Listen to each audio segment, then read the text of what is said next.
Okay, everyone, it's 2:01. I think we've allowed 1 minute's grace period, so we'll get cracking because we've got a pretty full agenda. My name is Lauren. I work for Queensland Transport and Logistics Council.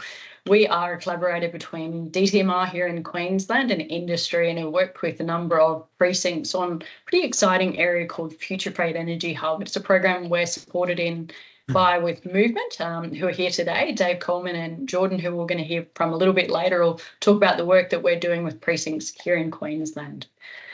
So the Future Freight Energy Hub, the program that is the auspice of today, is about focusing on road emissions, and particularly about providing fleets, operators and hubs with really practical experiences in decarbonisation. So the offering that we have includes webinars. You're part of one of those today. We try and hold about 3 of those a year. We have a print newsletter, which is published around about 4 times a year, and we run also and provide some bespoke transport and decarbonisation advice for precincts. So we're going to hear from one of those precincts today, being Brisbane Airport, but it's really about showcasing and collaborating and understanding precincts' journey to net zero, whether it's efficiency, technology, or bright, shiny new trucks. It's about sharing and collaborating on that journey so that we can all benefit from those paths. So today we've got a Movement, have kindly facilitated and found the best and the brightest, and we've got 3 separate speakers or groups of speakers talking to work that they're working on, and they're within, I guess, each of them are niche areas of the decarbonisation road fleet. First of all, we're going to hear from the Brisbane Airport about their journey. Then we'll hear from a Churchill scholar who looked at how to communicate the rapid transition and the journey that we're about to go on. And then NatRoad's perspective on what's needed from a policy and funding investment perspective from the federal and state governments to support this change.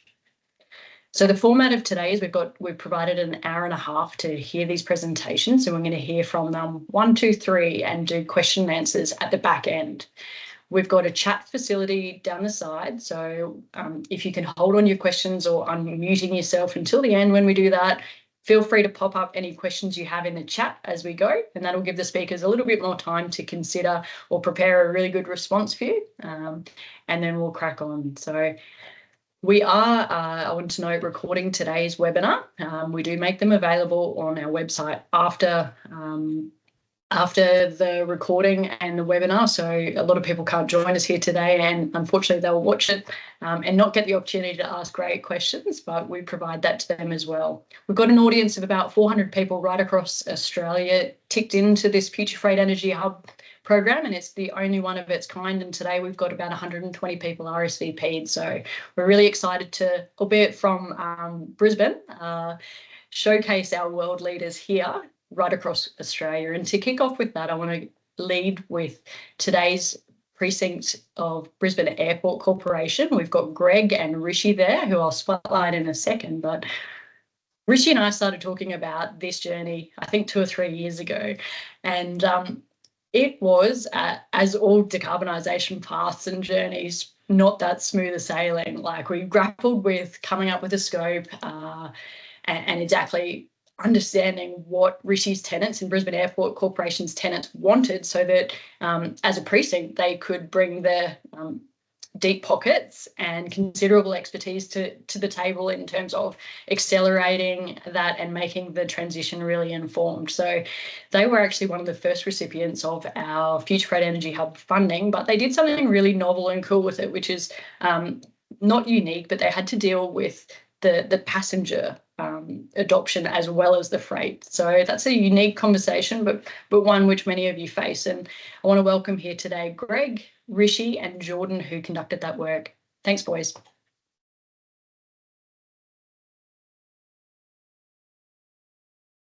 Brilliant. Thanks so much, Lauren. So look, I'll start the introductions and hand over to Greg and Rishi, and they'll hand back to me to finish off.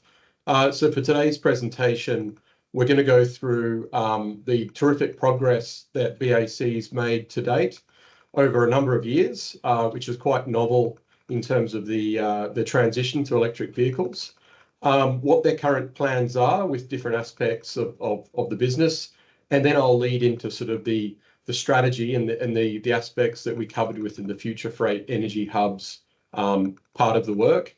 By means of introduction, so I think most of you be familiar with Movement. If you're not, we're purely focused on decarbonisation of transport. We've got a very large heavy vehicles focus across policy, strategy, trials, and developing transition plans for clients.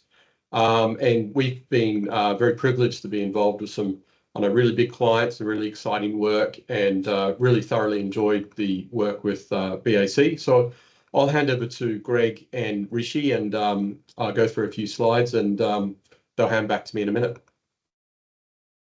Yeah, thanks a lot, Jordan. Rishi Vijay-Somi here from Brisbane Airport Government Relations. I think Lauren actually introduced our problem assignment here at Brisbane Airport pretty well in the introduction, but just for some context, Brisbane Airport is committed to net zero for Scope 1 and 2 emissions by 2025, and our fleet renewal is obviously a big part of that. But Scope 1 and 2 emissions for us is about 2% of our total emissions profile. Scope 3 is about 87% of it all. And although aviation fuel and the burning of aviation fuel is obviously the bulk of that, it's also our vehicle fleets. We have a large freight precinct here at Brisbane Airport with Aramex, DHL, Hellman, and Australia Post. But we also have a lot of customers and passengers coming to the airport as well. So one of the things that we're trying to grapple with at Brisbane Airport is understanding that ground transport challenge when it comes to electrification, and the work that Movement did was a key part of that. So I won't take Jordan's thunder in terms of the work that they did and the fantastic work that they did, but the vehicle fleet renewal was a very large part of that. I'll hand on to Greg to talk about that. Okay, so I just want to give you a bit of a quick overview of our journey. Now, regardless whether in this instance it's cars, but the journey will be the same with trucks. So we basically started off with one car, with a BYD Atto 3, to learn what we didn't know about electric vehicles. So I guess the fear of the unknown is the thing, and it doesn't matter if it's the workshop, the operator, the owner. There's all these things that people don't know about electric vehicles. So we thought if we got one, we could learn what we needed to learn about putting these cars into a fairly unique environment as on airside security standards. So we got the Atto 3 and we learned a few things on that journey, but that allowed us to move to the Kia EV9. And then the users were starting to get some confidence in the vehicles, because you know, I'm sure, especially the transport companies, you'll have a lot of drivers who've got all the negative things to say. We dealt with similar things. So the EV9 was about halfway through our journey. Then we were lucky enough to be able to acquire 2 Ford F-150 Lightnings, and that's really the pinnacle of where we're headed with that. And everything we learned from the BYD and the Kia, we were able to put into the Ford Lightning and get a really good fit for purpose vehicle. And then we also added a 4D transit van for our incident response vehicle. So I guess I just got to say, this was my thought, if it didn't work at the airport, it wasn't going to work anywhere, because all our vehicles are in one location. We can control them, we can see them, which will be different to the challenges that other people in the meeting will face with regard to road transport. So I understand that, but still the journey will be the same. You've got to start at the beginning, learn what you need to learn, bring the people along for the ride, and I think if you went over to the workshop now and asked the mechanics what they thought, they would just say it's another vehicle. So yeah, so that's basically our journey. And BAC, I've only been at BAC for 12 months, but they did do a lot of work with buses and fueling as well, didn't they? Yeah, absolutely. So we were one of the first major infrastructure in Queensland to introduce the first all-electric bus fleet. It was a real learning curve for us to move from our diesel buses to the electric buses, both in terms of how they operate, training the drivers, ensuring that they had the right maintenance in place. Those buses have done quite a lot of kilometres now. We've had quite a few bus providers in Brisbane City Council and TransLink come and have a look at them to see how they're faring well. Overall, they are faring pretty well. As you can imagine, in Brisbane Airport, it's nowhere near as intense as your regular passenger routes as you would have in neighbourhood buses, but they do cycle for quite a long time during the day. The biggest issues we've had sometimes is actually not with the electric powertrain, it's with other consumables in the bus. But overall, that's going pretty well. And in terms of our electric fueling truck, we're one of the first airports to get that as well. Obviously, the regulatory approvals around that was actually one of the largest parts we had to deal with that. Supposedly, people were a bit concerned with electric and fuel being in the same truck and what that would mean in an airport environment. So obviously, we had to make sure that we went through all the hoops around that. So that's probably the largest part of getting that in and using that vehicle in an airport-specific environment. As you can imagine, safety and regulations are really, really strict in an airport context. So that's what we spend quite a lot of time doing as opposed to designing and procuring the vehicle.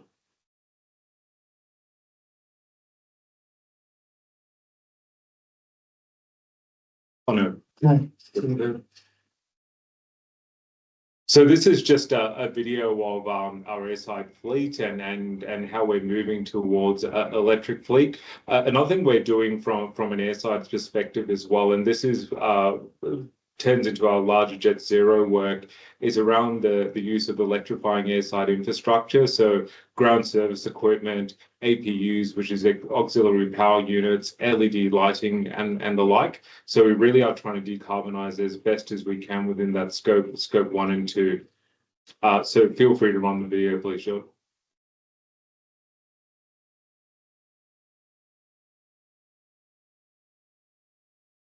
No sound. No sound. Do you want to narrate it for us, Rishi? I can narrate it for you, but I haven't actually seen the whole video. It'll be live narration. I think basically we're explaining that obviously at the airport we've got a lot of ground handling equipment, and so the idea was the airport was to put the charging stations in to allow the ground handlers to be able to bring electric vehicles into the airport and have the facility to be able to charge them. I think, Rishi, that was the main thing. Once again, it was a process we had to go through, with approvals at the airport, with the people who supplied the equipment, and work out a system that would work for everyone, I guess, which was challenging. I think the other thing we should really mention as well is that from next year, we're moving to 100% green electricity. So we're going to be 100% in that particular space. So part of putting infrastructure like this in place is to ensure, number one, we upgrade our electrical infrastructure, but number two, ensure when we have our long-term electrical supply agreements, we're ensuring we understand what our requirements are going into the future, because it's not easy to dig things up and put new infrastructure in, particularly when it comes to electrical infrastructure. So a lot of time and effort is spent in that planning as well. I think the challenge for us going into the future is around the broadest precinct. As you can imagine, in an aviation environment, we do have control over that. But in terms of our broader property portfolio, we're a landlord there.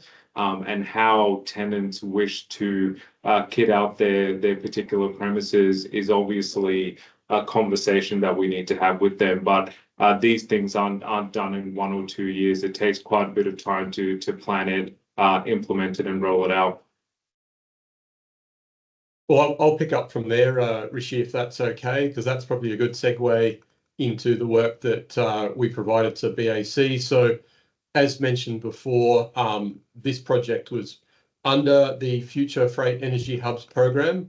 The scope was much broader than freight. I think we started with freight, and then the passenger side was many times larger, which is really illustrated through this graphic here, where we looked at potential uptake of how many electric vehicles could be operating on the BAC precinct by 2036. So again, talking about these long planning horizons. This is obviously a very aggressive scenario, but going from very small numbers of EVs to potentially quite a high ratio and quantity. And really, this was to sort of inform what the charging demands may be and understand the implications for property. Probably one of the key things in terms of these sort of uptake scenarios is they're very long term. Like I suppose what we're seeing in the market, passenger market and the heavy vehicle market, whilst there has been this strong surge in electric vehicle sales, particularly through 2023, as illustrated in this left-hand graph, which is Truck Industry Council data we put together. We helped put it together a report. But in the last sort of 8-9 months, passenger and truck sales have been fairly variable. And I suppose we're still at quite a nascent stage of the market. And a lot of these volumes, particularly for heavy vehicles, are in the trial stages, and we're only just starting to see sort of broader rollouts across fleets. So in terms of that, I think it's important, even with strong uptake of electric vehicles, which are really probably going to start to sort of take place more towards 2030, if we're to sort of hit 5-10% of sales up from the 1% of sales now. Even with that, the number of diesel trucks in the Queensland truck park are unlikely to peak before 2036 without government support, without reductions in prices. So as part of this modelling, we looked at this scenario where possibly one in 10 trucks could be electric by 2036, and it's a long way out, but it's a fleet that takes a while to turn over. But even with that, I suppose the encouraging thing to see, based on our discussions with stakeholders, rental car companies and rideshare and other tenants and logistics firms, a lot of them were putting plans in place, and a lot of that was around charging. And I think just as a general finding, what's hopeful is that a lot of the logistics companies based in the precinct have got global targets. One of them, DHL, have just got a Volvo electric prime mover on the road, I think down in Sydney, I believe, in the last couple of weeks. We spoke to them, we spoke to Aramex, we spoke to others, and it's certainly on their horizon. And I suppose in the case of this sort of Aramex case study, what was great with their new warehouse that BAC commissioned as sort of the landlord for the new tenant, it supported extensive on-site solar, full electrification of forklifts, and it already allows for up to 15 EV chargers internally for the vans, the subcontractor sort of courier vans to come and go. So whilst there's no demand for that, I suppose it's that future-proofing and that future, I suppose, understanding of what could occur and allowing for that. And I think one of the issues that we've started to see is even with electrification of material handling, there's this competition for load, and managing that and understanding that, I think, is a really key element, both as a landlord, but also within a site. And as I've got there in that final dot point, look, there's lots of subcontractors. They do significant kilometres with high uptime. It seems like electrification would be ideal in terms of the amount of fuel they're using, but the range requirements and the lack of customer premiums at the moment are still prohibiting EV operation. But I just sort of be keen to point out that we're already seeing price reductions at that lower end of the light duty truck and van market. I think the e-Transit that Greg's bought might have dropped 20 crays since he bought it, just as an example. And as we've seen in the passenger cars, this will start to encourage interest. But I think a lot of the thinking has to be done long term now, particularly around this ability to support charging.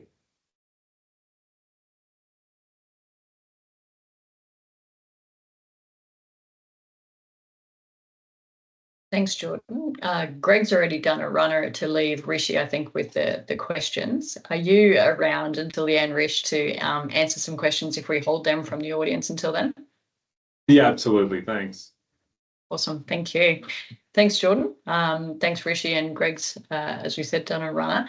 We are going to roll straight on to our second presenter this afternoon. Some of you who may know her, Kylie Johnson from Bryce Sparks Consulting, is a pretty dynamic individual. And I was feeling a little bit sad about, or a bit jealous, I guess, of her ability to communicate until I read her LinkedIn profile a little while ago. She's actually an ex-ABC and broadcaster, and has a long history in being able to work in industries and communicate tricky transitions through disruptive environments. And that's what she's actually come over to the trucking industry for a while to lend expertise on how to communicate through this really tricky path that we are facing and in the midst of at the moment. She was lucky enough, and we are grateful that she was awarded a Churchill Fellowship to do this. And she's going to share her journey and learnings with us this morning. Thanks, Kylie.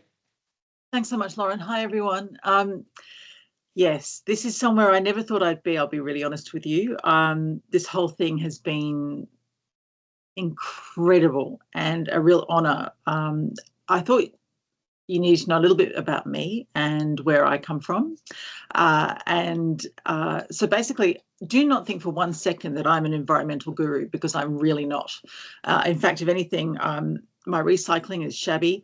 I still drink out of plastic water bottles, even though I know I shouldn't, and they're all around the car, and I am really no saint. But I thought I would give you a bit of an idea about where I come from, how I got here, and then what I discovered on the way. And now I'm stalling because I'm hoping I can just easily, effortlessly go to my presentation now. So I am going to share my screen. Everyone shut their eyes, and I will go to this. I'm hoping it's going to work in a second.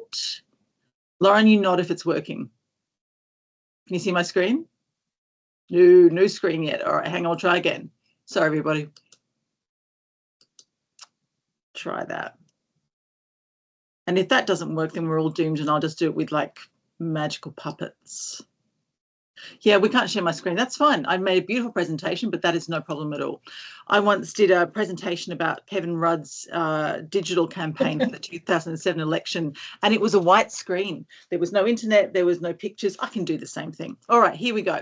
So I'm a communicator by trade, and so I went from working at 2GB and ABC, places like that, doing lots of fun stories, and my whole career is due to the fact that I got bored stupid in the public service, and so I ended up at CSIRO going, this is really, really dull. You mean I put out a media release and hope that some journalists might like it? And so one day, luckily for me, in about 2007, digital came over the horizon. So suddenly somebody started talking about podcasting. They started talking about YouTube. Well, I was excited, mainly because we hadn't had any technology like that ever. And so before then, we'd had to beg journalists for space and beg them to do stories for us. But in this case, finally, we could tell the stories ourselves. So I built a radio studio, radio/TV studio at CSIRO, and I started to do my podcasts, and I began to do videos as well. And I felt a bit like Britney Spears after one hit, and I fear I'll never do as well again. I look nothing like Britney Spears, but you know. So essentially, we did a podcast that became the #1 podcast in Australia in science, which was huge.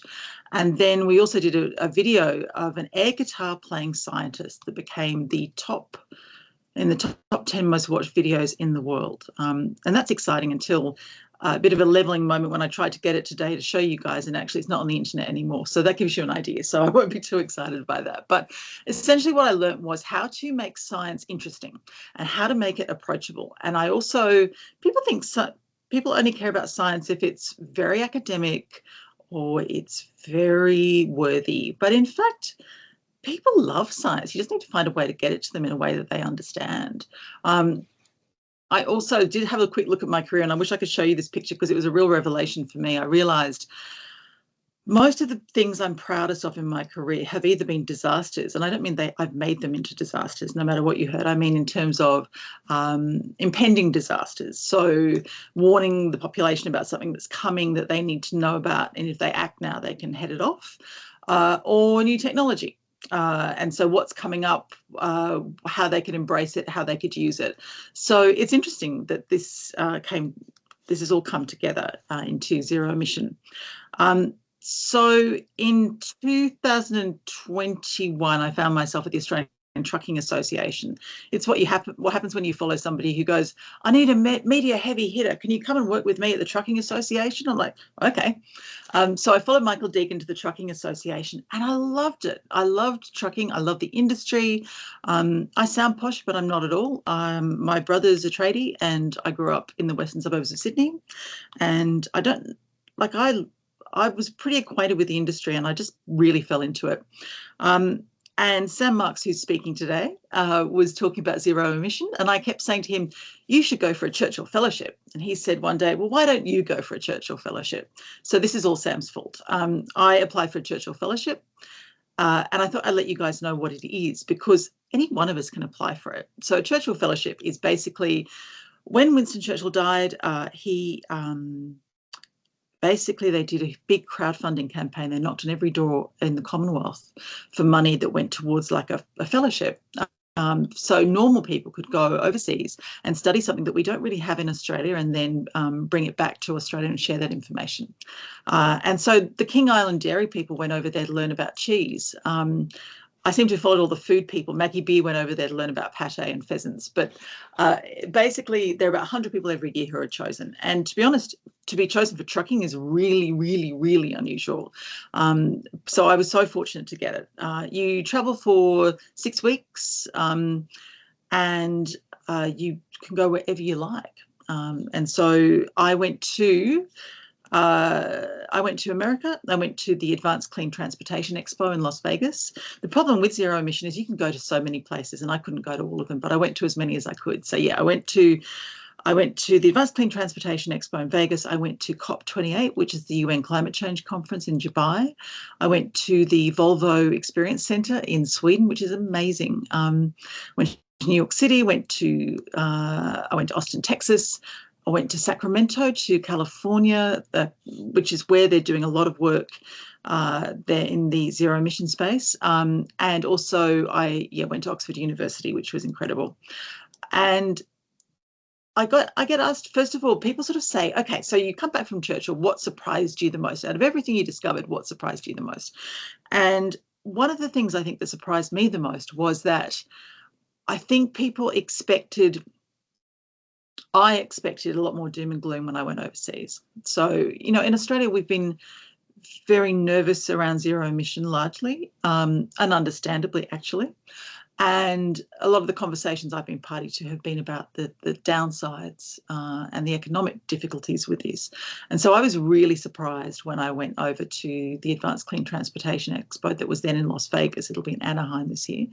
And I was in a session on hydrogen, and so I've been to a few hydrogen sessions at conferences in Australia, and they've been fantastic, but they've been pretty small. And this one was massive. It was huge. So basically, I could barely get in the room. The room was probably for 2,000 people, and it was completely packed. There were people spilling out the door. And, people ask why this was, and it's because the American government's introduced regulation and incentives, and there's a lot of money to be made in this space. And so you could see that money at the expo. It was pretty huge, actually. And people ask me what else surprised me, and I'll be really frank with you just quickly. The Tesla stand at the Advanced Clean Transportation Expo was utterly useless. It was like two toddlers stuck little model trucks on a piece of plastic and said, here you go. And I was a bit surprised by that. It was tucked away by the toilets, and it just seemed really odd after everything we hear here about Tesla. When I went over there, it just looked super unprofessional, but sorry, Tesla, but you did. What did I learn? I learned a few things. I basically found myself at the gorgeous California Automobile Museum in Sacramento, which I know is a weird segue, but I did. And I realized I'd forgotten the history of the motor car and of motoring full stop, and how quickly we've evolved from when the first motor car was brought out and the first truck right through to today. And I also saw how gorgeous these things are. Like when you look at them and how beautiful they are, you remember just how much we love our cars, our trucks, and I forgot about that. And I also too, when I was in COP28, I reminded myself about how you can use more than just words. Like when we're talking about climate change, zero emission, right? We start to use big words, a lot of scientific jargon, a lot of data, and people get bored and they start tuning out and thinking about what they're going to have for dinner tonight. And so for me, it was just brilliant to be able to look at. So I went to, I think, by Google Arts and Culture at COP28, which was this incredibly beautiful video that brought in data from NASA, and it actually showed what's happening to the world because of climate change, but in a really lovely visual way. And they had a man there from Oman who was a world leader. He was a leader from Oman, and they showed him what's happening with his country. And he got it. He understood what it was because he could see it. And it had beautiful music. It was done by an artist. It was just so much better than the usual stuff that we get. And I just thought it was really, really powerful. And that was brought out too at COP28 when there was this wonderful dome and they were playing classical music in this dome. You could just hear it as you walk past. And it was really emotional. And I was surprised by that. I didn't expect to be so affected.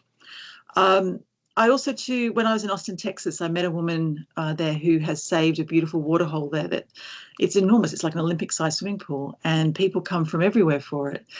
And she and the community saved it from developers. And I looked at the young kids running around in this beautiful pool and realised that they don't know who saved it. They don't know it was saved, but they do know they love it. And they do know they go there for peace, and they know that they go there for cool.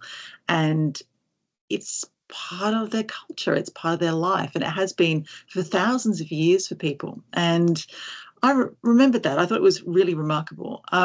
It's a good thing you can't see these photos because I swear I'm wearing the same dress in every single photo. And when you're traveling for 6 weeks, you don't have much of a wardrobe. Kylie, I have your photos here and it looks like you're wearing 2 different dresses. Would you like me to showcase those for you? Sure. Because I'm sure people here care about my outfits. But yeah, I seem to have worn the same dress in the whole thing. I did look at what we need to do, and I looked at that pretty much in depth. But from a top level perspective, what I thought one of the key things we need to do, look, I went to a lot of places. I went to Oxford University, all of the places. But the thing I learned, the thing that really taught me or reminded me of what we need to do was actually in the Dubai shopping mall. I went there to get over jet lag and to give in the cool. And it is enormous. I don't know if you've been to Dubai, but they have these huge shopping malls that are just enormous and you get completely lost. And I was standing there, you know, like I went to a digital screen to find out where I wanted to go. Let's pretend it was the Apple Store. Okay, it was the Apple Store. And I typed in the Apple Store and it showed me where to go. And there's a big red thing that says, "You are here." And it shows me where to head. And I know people say, "Oh, look, we don't need another roadmap, blah, blah, blah." We kind of do. Like, I just want to know where we are in this journey. Where are we going? When will we get there? How long is it going to take? And just to get an understanding of where we are. And I've seen this, you know, at NatRo conferences, particularly, you know, when people are sort of saying, okay, I want to move to this, but I want to know when. When do I make the leap? When do I make the jump? And I think a lot of people weren't very clear about that. And I think a map or a roadmap would be really, really useful. The other thing I learned too was that we had information in a million places all at the same time. And I've worked in federal government particularly, and we have this very strange thing in government where we just put something up on a website and assume people are going to find it. That doesn't happen. I have to explain to people that people don't go to a government website unless they really want to find something. You have to really want to find something. But there's information on, like, let's pretend 10 government websites, but it's not all in one place. And we're doing it for the convenience of government bureaucrats, not for actual people in the industry who need to know things. So in California, for example, I'm looking at something right now, which is basically on one website, you can find all the trucks that are available to you. You can see how much it's going to cost you, including with the incentives that they have in California. So, and you can start to compare and contrast different trucks. And it's all in one spot. There's also a brilliant site that I love, actually, which is called We Don't Have Time. And it's worth downloading the app because it's got all this information on there You can read what the latest news is in zero emission. You can see, what people are saying. You can sign up for things. I just think it's a really clever way of doing it.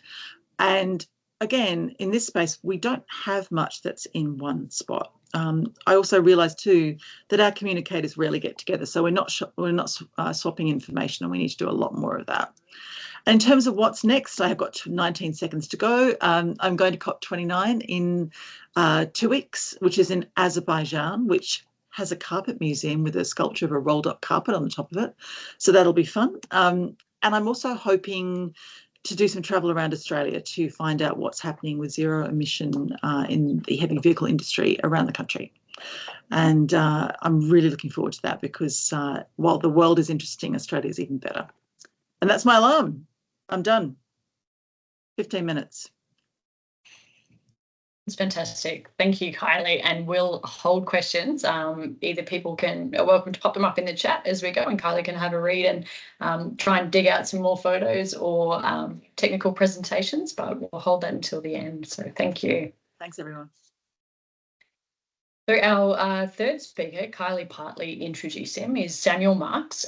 Sam has had an interesting journey also. He is ex-federal government via ATA, now at NatRoads. And he really likes Sam, and I don't know whether that's just because he's Sam or he sees things from all perspectives, but I find Sam personally to be incredibly pragmatic, considered, and a very good listener. And I'm really excited to hear what he's got today about this ginormous ask that is of the government's. And not just that, but what NatRoads actually done proactively for industry to start moving that dial and getting information out there. So we've got 2 things that Sam's going to share with us this morning. I'll hand over to him. Thanks. Thanks, Lauren. Thanks for that incredibly kind introduction, and thank you for the invitation to be here today, and your work in bringing this all together. And always appreciate QTLC's approach to collaboration. I'm going to have a go at sharing my screen, and today's been a day of complexity, including fire alarms at the start of webinars, so we're going to see how this goes.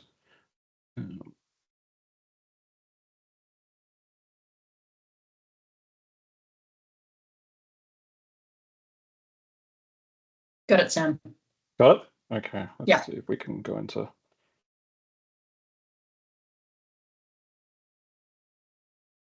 Okay, so today I wanted to just sort of run through, I guess, what NatRoad has been working on, and I guess the steps for policy reform, steps that we think governments should take to accelerate the transition, and also, as Lauren indicated, practical action that businesses can take today, irrespective of what governments may or may not do. For those who may not be familiar with NatRoad, the National Road Transport Association, we're Australia's largest association of trucking business owners, members in every state and territory, and across sectors and sizes, and from owner drivers to large fleets.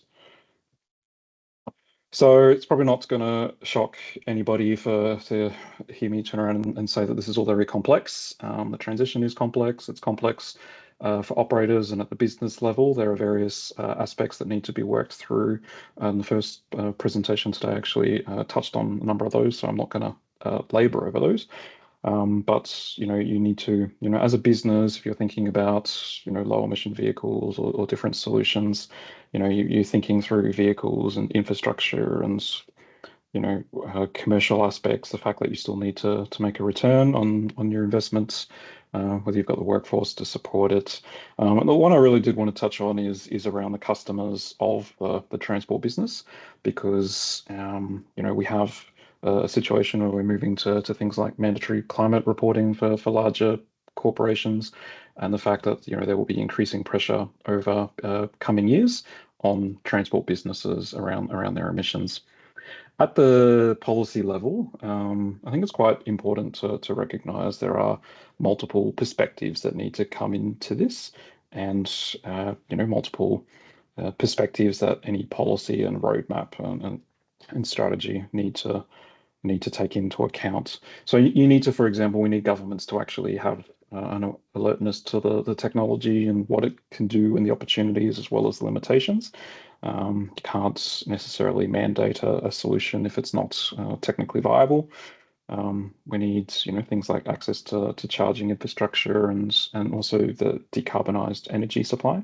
An electric truck can reduce your emissions, but it's much better if it's off a decarbonised electricity source and not off your local coal-fired power station, for example. Commercial aspects are absolutely front and center for this. Trucking industry is a small business industry operating of tight margins, and if the business can't make a return, then it's not going to be able to put these solutions on the road. And if the business can't make a return on it, and if the customer's not prepared to pay for it, and if the government's not prepared to subsidise it, then there's not going to be any acceleration of that transition. Because I'm not a public servant, I can draw on the political perspective here as well. And this is the point here really is to say that the policy needs to be able to bring people together to build supports, so that the solutions and the plan can actually roll out over a number of years. If the goalposts and if the policy goalposts are shifting every 3 to 4 years because the plan is too, controversial, then there's no stable investment environment for business. The other, point I really did want to make here as well is that without a plan, and Kylie referenced the need for a roadmap, and at best I would say we have a plan to have a plan at the national level and maybe some partial plans at the state level. But without that plan, then you increase the uncertainty for businesses that also is fed by the different technologies and the rate of development there. And you increase the uncertainty, which creates lack of investment and the like. So if we want to move this transition forward, we need to have a plan that deals with different perspectives and enables those investment decisions to be made. In the interest of time, I won't sort of dwell on this one for too long, but just to recognise that there are multiple pathways to reducing emissions from road freight transport. You can improve the efficiency of the existing fleets. You can transition those vehicles as well to low carbon fuels, and there's the obvious in terms of electrification and hydrogen as well. In terms of what should governments do, and in terms of coming up with a policy plan that can begin to deal with some of those different perspectives, noting that policy can change over time as well as the technology changes, there are a couple of key places we think government should start. So we've called for a clean transport fund, and I'll come back to that one in a moment.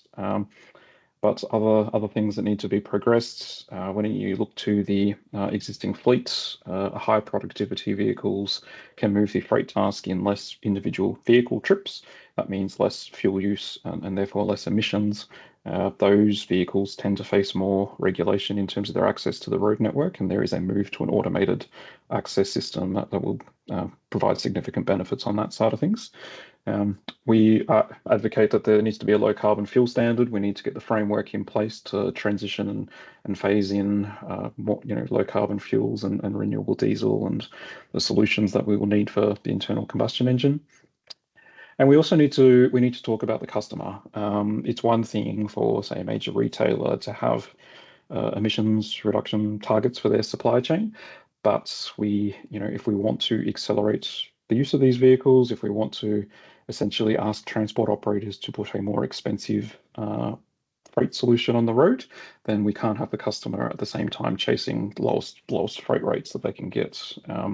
This needs to be paid for, and the customer needs to be part of that. Finally, it's I think also critical to recognise that how we build our roads, how we fund our roads, and how we price them is another quite critical part of this equation. I'm not going to spend a lot of time on that one today, but I think it's important to recognise that one. In terms of the Clean Transport Fund, the rationale for this is essentially that there are shared benefits from the transition and shared benefits from accelerating it.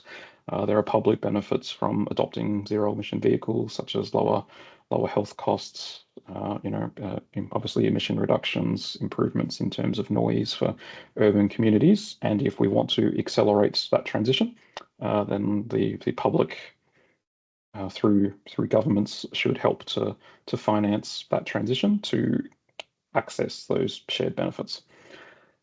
This is not about a big pile of money out in the next day or two. This is about sending a clear signal for investment over a period of time. So our sort of proposal is that the fund should be spread over a number of years and have a number of different components to it. So one of those is around just having a clear, identifiable transport components financing mechanism. We already see this system working through entities like the Clean Energy Finance Corporation and investments in some of the larger fleets, for example. We're saying that has an impact and that should be expanded. Another component of this is around incentives for the vehicle. And this is really thinking about the smaller fleets and the medium-sized fleets and ensuring that the transition is accessible in a more equitable way and not just accessible to larger entities. We also need a recharging and refueling strategy, and that needs to be backed with some investments. And I think it's also quite critical to expand information tools and research and the like, so that operators have more information for their investment decisions.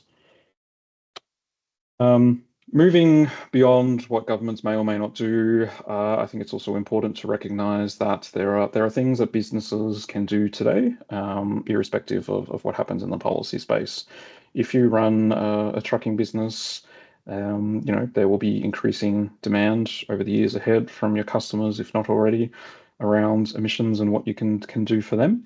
And so with a particular eye to smaller and medium-sized operators, we're partnered with Movement to develop Get Fleet Fits, which sets out a 5-step framework for working through this process. So, it's important for a transport business to fit for purpose to their business, understand what it is that they're actually setting out to achieve, recognizing that you can only manage what you measure, and data is a critical part of this, and actually understanding what your emissions are.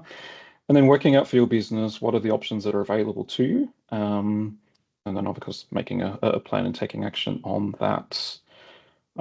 Set in below that sort of 5-step framework is an additional set of fact sheets, essentially, that goes to a number of the issues in terms of the opportunities that may be available to an individual trucking business.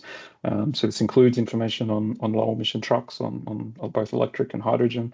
It includes fuel switch opportunities and biodiesel, renewable diesel, understanding what the difference is between those, for example, but also what you can do in terms of your fleet, how you manage it, route optimization, efficiency, productivity, how you drive it, use of telematics, and even a couple of case studies of smaller operators who have achieved some efficiencies, achieved cost reductions at the same time as also achieving emissions reductions.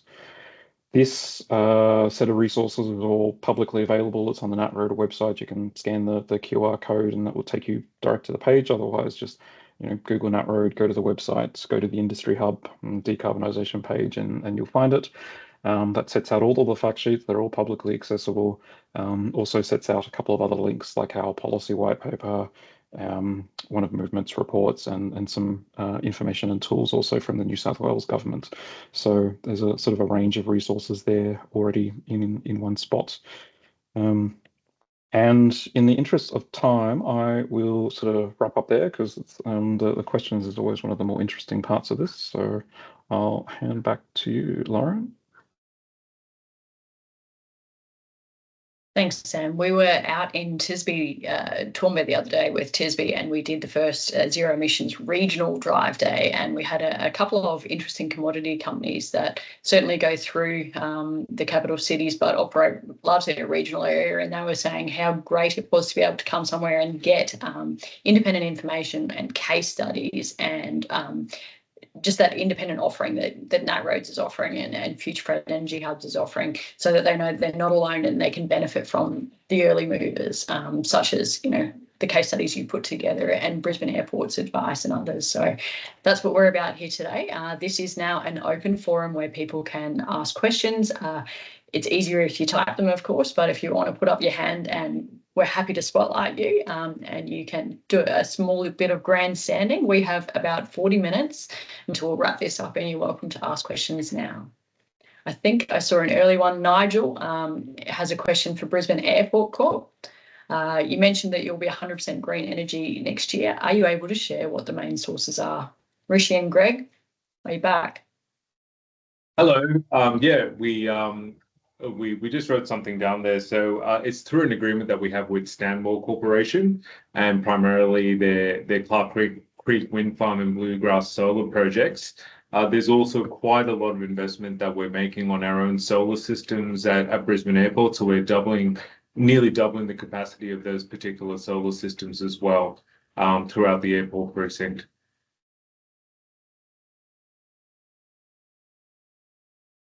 Thanks, Rishi. Again, people, if you raise your hand or pop your questions in there, then we'll take them as we go. Sam, I'm intrigued to know what the response from government was when you first floated the $3 billion program idea. Trying to think, how do I answer that without betraying things? Look, I won't say who it was, but essentially the initial answer was various versions of no, and that's a lot of money. The thing that I think, I think one of the things that I would point out, and if there are people from governments on the call, one of the things that I think it's worth making very sort of clear is when you look at something, when you look at the size of the federal budget, when you look at, for example, the federal infrastructure pipeline, which is $120 billion over 10 years, what we're proposing is, 2.5% of the cost of that. It's not a big sum of money in the grand scheme of things. And it's also worth recognizing that the electricity sector, which is more of a big entity industry, it's not a small business industry so much, has received a lot of public subsidy over a number of years to reduce its emissions. Those emissions are now starting to trend down, and transport's on the trajectory to replace it as the largest emitting sector. And, priorities, budgets are a good way of illustrating priorities. And if governments, actually want to tackle this and want to, and in what is a small business industry, then, a financial investment is not an unreasonable ask. And has there been any change in the response since you first floated that to now, for instance?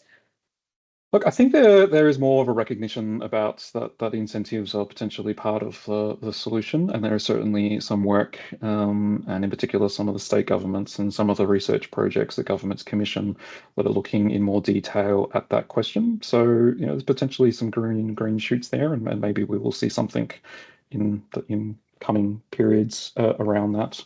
But until we do, we'll keep pushing. Thanks, Anne.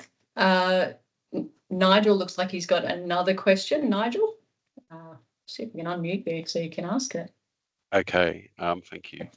It's sort of for Sam and for Kylie. With the fleet fit and the information that you've provided, Sam, on the NatRoad site, which is really great stuff, and the work from movement to get it there as well. I'm just wondering how we get the industry to visit it. Kylie was, quite open, and NatRoad's not a government, but it's also generally a member site. Kylie, you were talking about, well, you can have all these things there, but getting people to actually go and look at them. So I'm just wondering, Kylie, if there was any, learnings that you've had on how to make the most of the provision of this information so that the broader industry does get to see it. Any tips that you've got? I don't know what the traction's been like, Sam, in terms of visitor numbers to the site, but there's some really good information there. So you go first, Sam. Oh, well, I mean, I'll go first so that way I can actually let you answer most of it, and I can give you time to think whilst I give you the bulk of the responsibility. But I keep on meaning, and I haven't actually checked those numbers, so I really need to do that because I have had that question and apologize, I don't have that. But I guess, one of the things we've tried to do with it is to, well, to not put it behind a member wall, to make it public facing.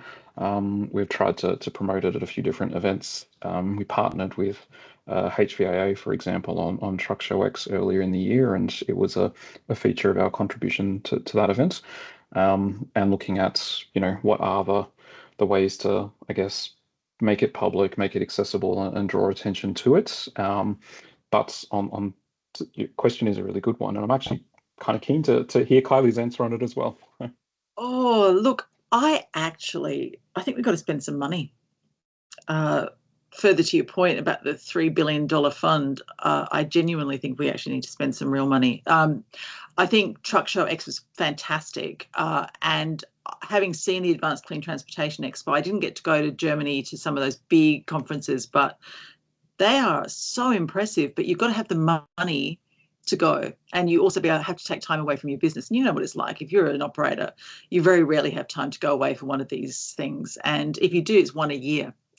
I wouldn't mind seeing a roadshow where we actually go to people rather than expect them to come to us. It seems very government, where we assume that everyone's going to turn up to these things. No, that's not how it works. So I would like Nat Rowe to sponsor a roadshow. Joking, Sam, but I do think we need, because once people see these things and they actually see them in reality, they start to get excited. But it's not till you see it that you understand it. So I think that's key. I actually am a big fan of popular culture to bring some of this stuff over the line as well. I think it's really funny, when I was talking about automated trucks and people started talking about Stephen King who did the movie with the truck that was killing people?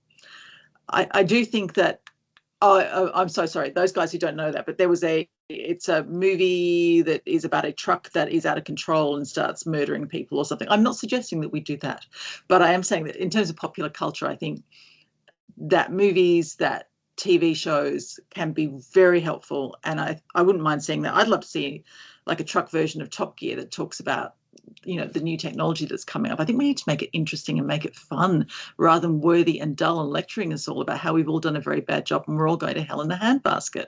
Because if I keep hearing that story, I'm not going to keep listening. I won't listen if I know it's going to be expensive, particularly. If it doesn't make economic sense to me or I'm not curious, I'm not going to keep listening. And if I'm being lectured about what I'm doing wrong, I'm not going to listen either. So you've got to make it interesting and engaging and informative, I think. Jewel, thank you, Stephen. Thank you very much. Yes. Not that I've watched it, but I'm going to have to now, aren't I? Thanks, Kylie. I agree. So I think there's some plans for us all there, or some ideas that you've thrown. Rishi looks really relaxed there and he's drawing on his bit of paper, but he's had some success in getting the ear of our federal minister with regards to same but different SAF. Rishi, Brisbane Airport Corporation were really instrumental in getting the Jet Zero Council stood up and getting federal action and investment there, albeit with some bigwigs like Qantas. But what lessons have you got from the aviation sector for the on-road trucking one? Thank you, Lauren. And my trusty pen is here. Appreciate that. Lauren, I think the big thing that we've learned from the Jet Zero Council so far. So there's been about 4 Jet Zero Council meetings, and the Jet Zero Council was essentially a collection of industry members from across aviation. So you can think of petroleum companies, airports, airlines, airline manufacturers and the like, as well as government representatives. So part of the reason to get Jet Zero Council together was we knew that if you're going to have a sustainable aviation fuel industry and something that needs to be started from scratch, you couldn't have a situation where industry was doing different things and going in different directions, different objectives. It was really important to get those participants in a room and talk about, hey, what are the major problems that we have here and how do we deal with it together based on our individual competencies. So within that, there was a work program that was put together as part of the council. There were 9 work items and looked at everything from things like SAF certification to SAF accounting to SAF standards to the ecosystem, as well as where airports fit into that. There's been about 4 meetings thus far. I think the big thing that we've learned is that the attitude of federal government still is that this will be industry led and that the industry will come up with the solutions and then present that to government and is more a light touch approach by government. I think from an airport point of view, and maybe some other aviation industry members might think a little differently about this, but for us, it's that government needs to be the steward, and government needs to be there to help set that roadmap so everyone knows what the rules of the games are, and that we're actually moving to the same objective. So that's what we're really trying to do. So this Sport Jet Council meeting was about government setting more of the agenda, setting more of the policy framework, and then working with industry to try and achieve that together, both in terms of policy planning and investment, not just light touch consultation, so to speak. So the government has, through their last budget and through the aviation white paper, put some money towards the SAF system. But I think the main thing we learned there was that, and as industry, is that we need to be working towards the same goals. Thanks, Rishi. I think Vinny's also got a question for you, maybe.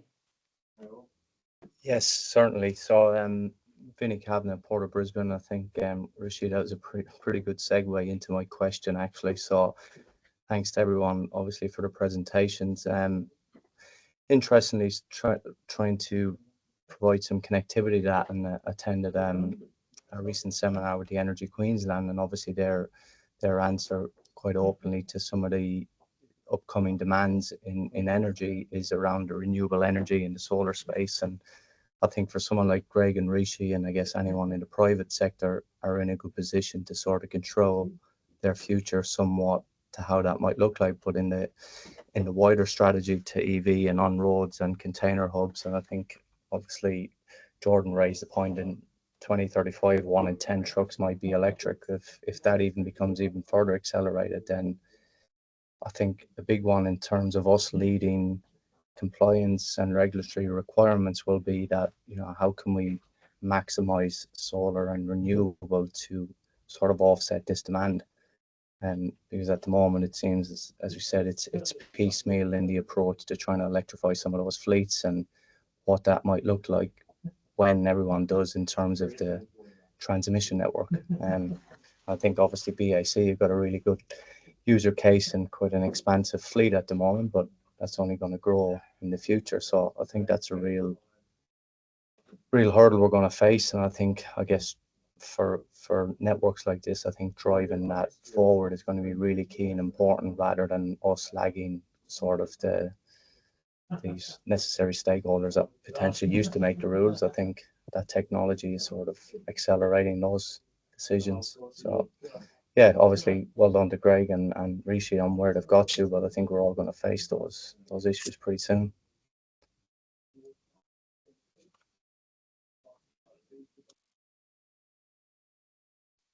Always one. Thanks, Vinny. Lex, have you still got a question? Floor's yours. Yeah, certainly do, Lauren. Greg and Rishi, it's to you guys. Have you investigated battery swapping and looking at how you can integrate that into your logistics parks in a battery swapping scenario in the prime mover sector? If you go to China, there's over 30,000 battery swapping prime movers there now, operating in different port and airport locations. Obviously, we've got battery swapping prime movers operating here in Australia in 4 states. Has that been taken into consideration when you're looking at infrastructure and potentially allocating room to have that sort of scenario work in the airport precincts and in your industrial estates? You want me to take that one? Yeah. I don't think it's something that's come up on our radar, to tell you the truth. When we were looking at our electrification strategy, and when we were engaging with a lot of the large freight and logistics tenants, it simply wasn't in their particular use case. Claim what? What? Pardon? What'd you say? I don't know. There's always a fascinating insight. If you're not speaking, if you could just mute your mic, please. Thank you. I actually thought she was disagreeing with me for a second. So evidently not. But saying that, I think overwhelmingly the feedback that we've got from our tenants and our customers at the airport is that they're looking for fixed charging infrastructure. We have not heard about customers or tenants asking for battery swapping. But saying that if we start getting feedback from our customers and tenants that this is something they're looking towards, we're always happy to have that conversation and discussion, because at the end of the day, I think we understand from this process that there's not one way to decarbonize and one way to actually do this. Part of the work that we need to do as an infrastructure provider is be as flexible and facilitative as we can when it comes to the new technologies. Thanks, Rishi. Dave Coleman's no doubt going to ask a technical question of someone. Well, not too technical, but as for Kylie, who looks like she might have just dropped out. Are you still there, Kylie? Sorry. There she is. I'm There still she here, is. but I'm worried about the technical questions. I'll give it my best shot. No, it's one for, for the purposes of your trip, which is all about how do we better communicate zero emissions trucking, in Australia to the broader community, I guess. You went to the USA and you went to Europe. So did you see many differences between how the Europeans and the Americans do? Have you got any good examples that one or both did that we could really sort of learn from?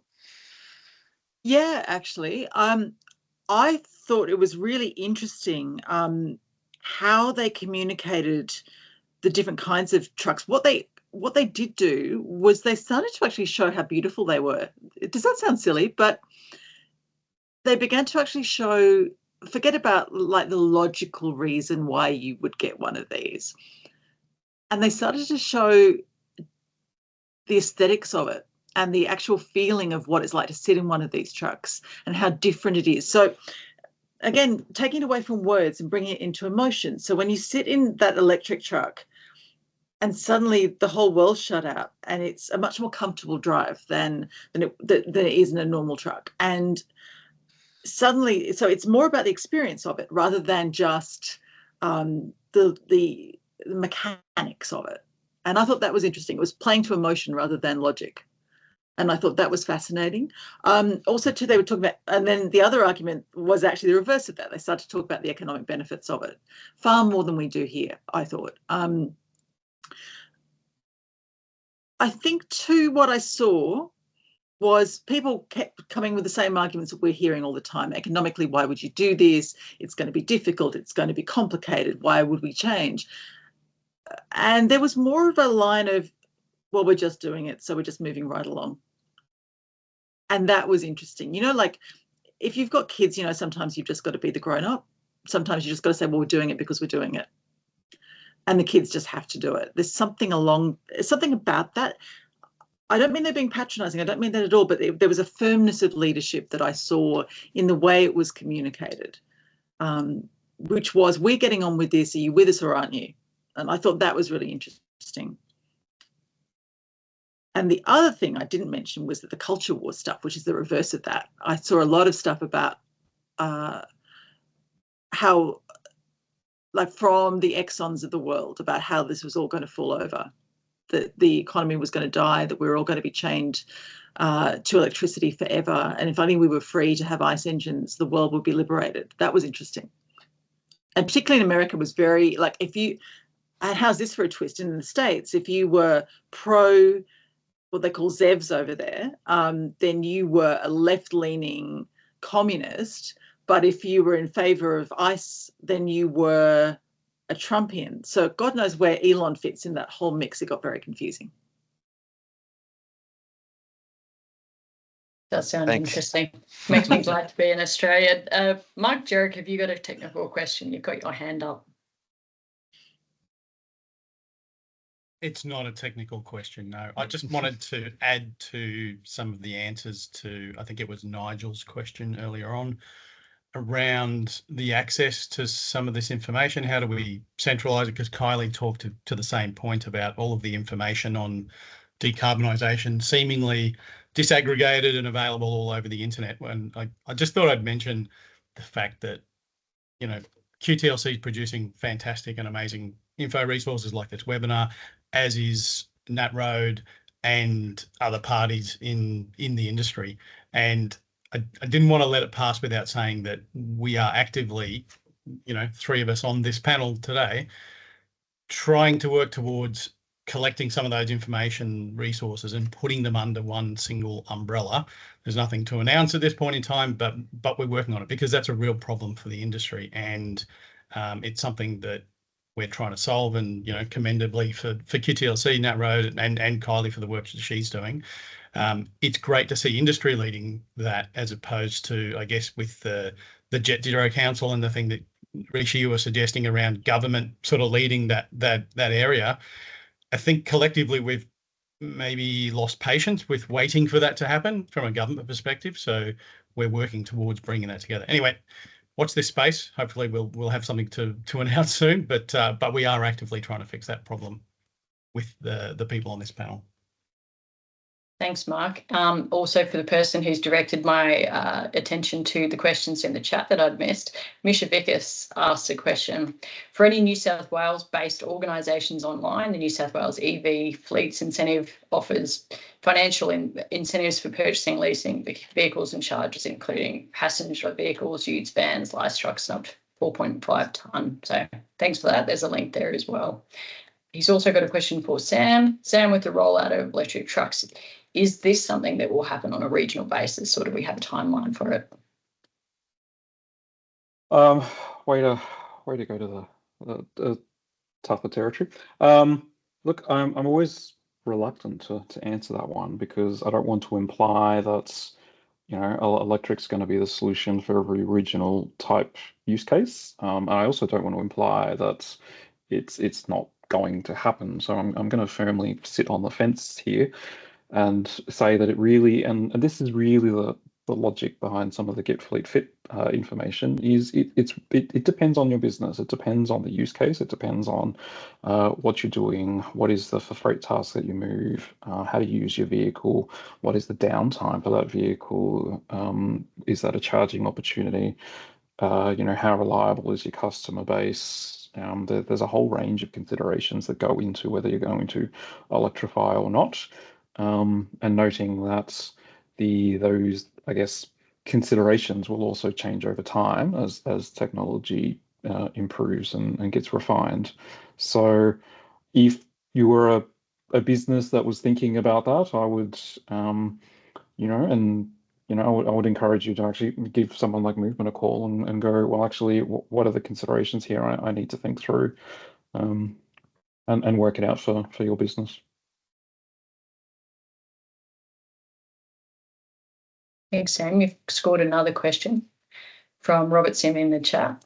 I think I spotted a vehicle efficiency standard for heavy vehicles in your slide pack. The recent enactment of the new vehicle efficiency standard exempted vehicles over 4.5 tonne. Has there been much work done on what impact a similar standard, a market-based mechanism, would have on heavy vehicles? Why were heavy vehicles exempt in the first place?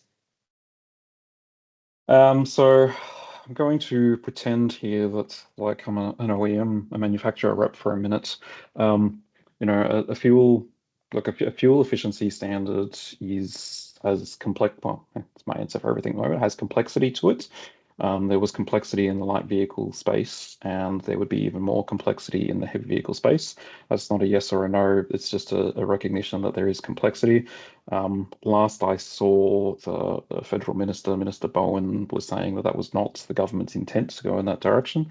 Whether that remains the case, I guess, will be seen over time. We have put forward at Nat Road, I guess, a couple of other market-based mechanisms that we think are a better starting point. One of those is around a low carbon fuel standard that essentially applies a declining CO2 target to the provision of liquid fuel, but allows those fuel companies flexibility to work out how to meet that target over time and across their product range. So in the low carbon fuel standard exists in California as an example, and the experience there has been it's driven quite an increase in renewable diesel as one of the more cost-effective solutions that they've gone for. So that would be a market-based mechanism and a CO2 target to the fuel supply. And then the other one that we talk about, which is more of an early indication of intent and of regulatory pathway without necessarily being a fully scoped and designed model, but is that the other place I would apply a CO2 target and a market-based mechanism would be to the larger transport customers. So if you think, I'm going to pick on your major retailers as an example, but you know, they, like every party, I guess, of the transport contracting chain has a responsibility here. It doesn't just fall on the trucking operator or the truck manufacturer. There is a customer element here, and mandatory climate reporting implies a level of responsibility for your Scope 3 emissions if you're a large corporation. And what we are saying is, if those companies are expecting emissions reductions in their supply chain, that needs to be backed up with spending and contracting terms and things to achieve that outcome. Thanks, Sam. I'm going to call for last questions here, and it looks like you probably get an early mark on a Wednesday afternoon. QTLC is really thankful to be able to bring you the Future Pride Energy Hub program with the support of DTMR here in Queensland, but obviously we're offering this across the nation. If you go to our website, we'll send you the links to the webinars that have gone before this, the newsletters that we publish, which are tech agnostic and independent, provided to us by our technology experts movement. So they really are somewhat controversial, but they call out things as we see it and as they occur. So we are always on the lookout for new ideas, for webinars, things that industry want to hear and get the news on, and ways to bring those to you in a way that resonates with your fleets, with operators and anyone else who needs to be on this transition journey with us. So if you've got ideas for those, you'll have my email in the coming days when I shoot you the summary details from this webinar. So please don't hesitate to call out or sing out with any questions now or into the future. I want to thank all of our presenters today, Sam, the boys at BAC, and Kylie for sharing with us their learnings, and we'll aim to provide you some summaries, maybe some photos in Kylie's instance, of the materials that were done today so that you can send out as you like. But thank you, Movement. Thank you, presenters and an audience, for staying with us. Look forward to the next one. Thank you.